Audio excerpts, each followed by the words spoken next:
جب بنو قطقاع بھی جب اس قرارداد میں شریک نہ ہوا تو یہ قرار بہت ہی زیادہ مضبوط ہو چکی تھی۔ اس معاہدے کی کتابت معزگین بن عامر بن ہاشم نے کی تھی۔ نبی اکرم صلی اللہ علیہ وسلم نے ان کے لیے بد دعا کی تو اس کے ہاتھ کی انگلیاں جل گئی تھی، جس کی وجہ سے اس کا ہاتھ ہی کام کرنا چھوڑ گیا تھا۔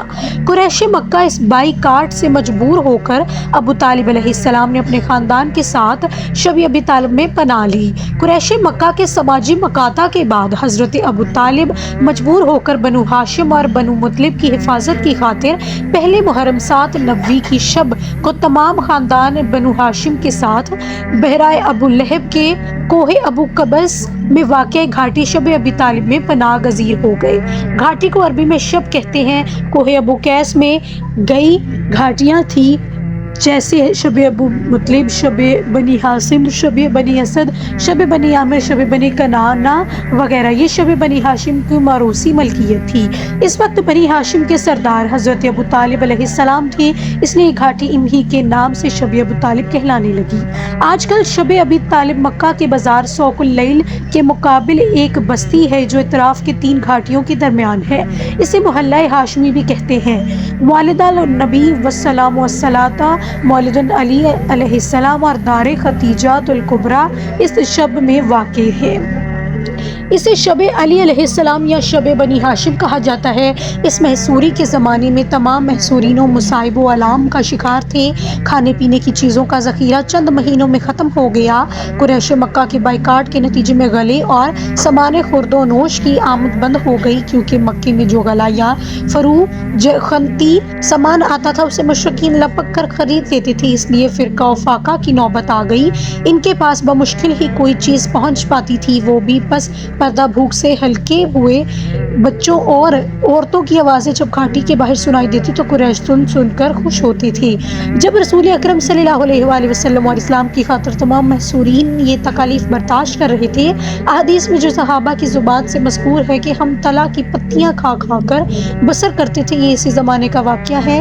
حضرت سعد بن ابی وقاص کا بیان ہے کہ ایک دفعہ رات کو اونٹ سوکھا ہوا چمڑا ہاتھ آ گیا، میں نے اس کو پانی سے دھویا، پھر آگ پر بونا اور پانی میں ملا کر کھایا۔ ام المومنین حضرت خدیجہ جو ناز و نم میں پلی بڑھی تھی لیکن ہر طرح کی مصیبت اور فکر و فاقہ برداشت کیا اور حضور صلی اللہ علیہ وسلم کی غمگساری کی اور مسلم خواتین کے لیے ایک بہترین مثال چھوڑ گئی۔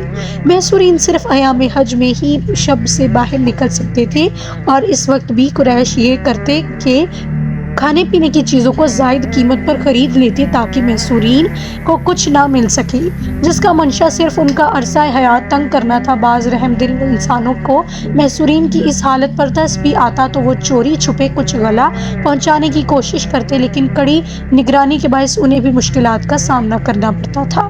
ایک روز حکیم بن حجاز جو حضرت خدیجہ کے بھتیجے تھے اور ابھی مسلمان نہیں ہوئے تھے، راتوں میں چھپ چھپاتے ہوئے اپنے غلام کے ذریعے کچھ گیہوں بھیجے اور تو راستے میں ابو جہل نے دیکھا اور چھین لینا چاہا۔ اتفاق سے ابو الجنتری بن ہشام وہاں آ گیا اور اس نے بیچ بچاؤ کیا۔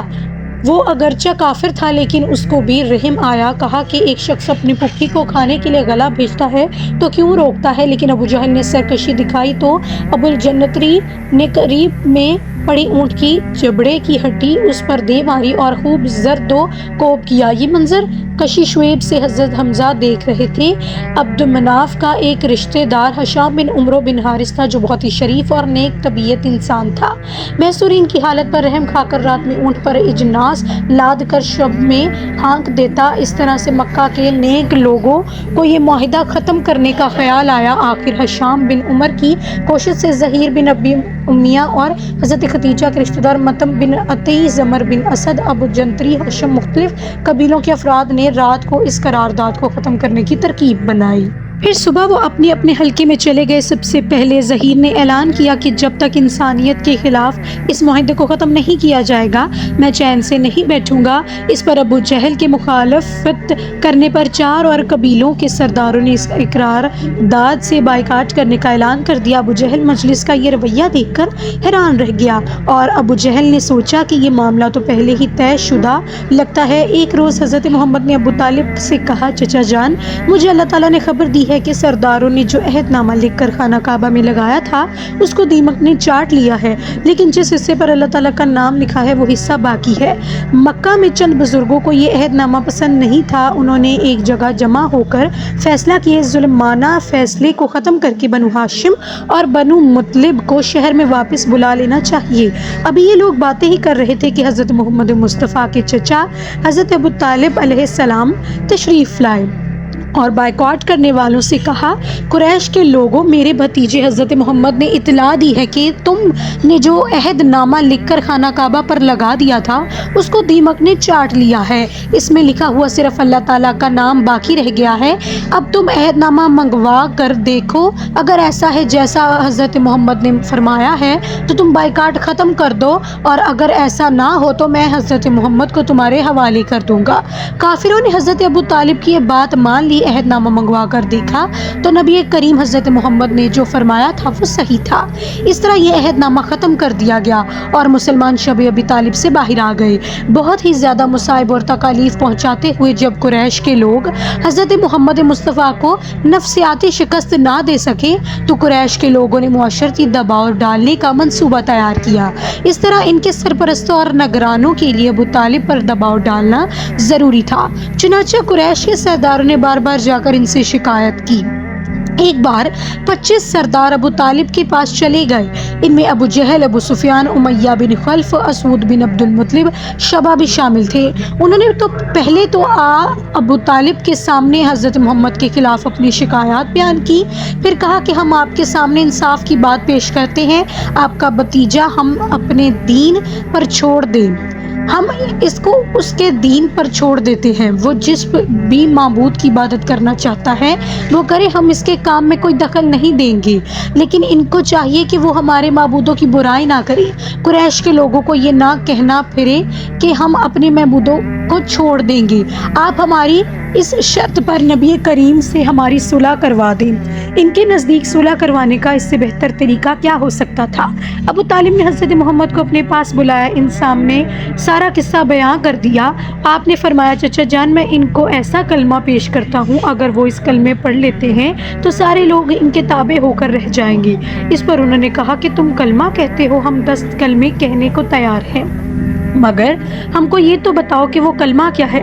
آپ نے فرمایا کہ لا الہ محمد رسول اللہ۔ یہ سن کر وہ لوگ غصے اور تکبر کے ساتھ کھڑے ہو گئے اور مختلف باتیں کرتے ہوئے سردار چلے گئے کہ تم اپنے معبودوں پر جمے رہو، یہ بات کیا ہے؟ ہم نے تو یہ بات پچھلے دین میں بھی نہیں سنی، یہ تو صرف منغرت ہے۔ مسلمانوں کو اس سے نجات تو مل گئی، لیکن قریش کے 3 سال تک مسلسل بائیکاٹ کی وجہ سے بہت سے مسلمان بیمار ہو چکے تھے۔ حضور اکرم مکہ میں تشریف لائے تھے کہ آپ کے چچا ابو طالب بیمار ہو گئے۔ آپ کی بیماری انتہائی شدت کی تھی، جس کی وجہ سے چند ہی دنوں میں آپ بستر سے اٹھنے کے قابل نہ رہے۔ آپ نے بیماری کی حالت میں اپنے 4 بیٹوں کو بلایا اور حکم دیا کہ محمد و مصطفیٰ کا ہمیشہ ساتھ دیتے رہنا اور کبھی بھی انہیں اکیلا نہ چھوڑنا۔ ان کے ساتھ ہی حضور اکرم کو بھی نصیحت کی کہ میرے پیارے بیٹے علی کو اپنے ساتھ رکھنا اور ایسے ہی پرورش کرنا جیسے میں نے آپ کی ہے۔ بس اس بیماری میں آپ نے وفات پائی۔ آپ کی وفات نے رسول اکرم کو بہت غمگین کیا، کیونکہ آپ کے یہی چچا تھے جنہوں نے ساری زندگی کافروں سے رسول اکرم کو بچایا، اور یہی تھے جو بنی ہاشم اور بنو مطلب کے سردار تھے، جس وجہ سے قریش مکہ کھلے عام رسول اکرم کو شہید نہ کر سکے۔ ناظرین گرامی، یہ تھی ہماری آج کی ویڈیو۔ امید کرتے ہیں کہ آج کی ویڈیو آپ کو ضرور پسند آئی ہوگی، تو آپ اسے لائک کریں گے، اپنے دوستوں میں شیئر کریں گی، اور اگر اسی طرح کی مزید ویڈیوز دیکھنا چاہتے ہیں تو آپ ہمارے چینل کو سبسکرائب کریں گے۔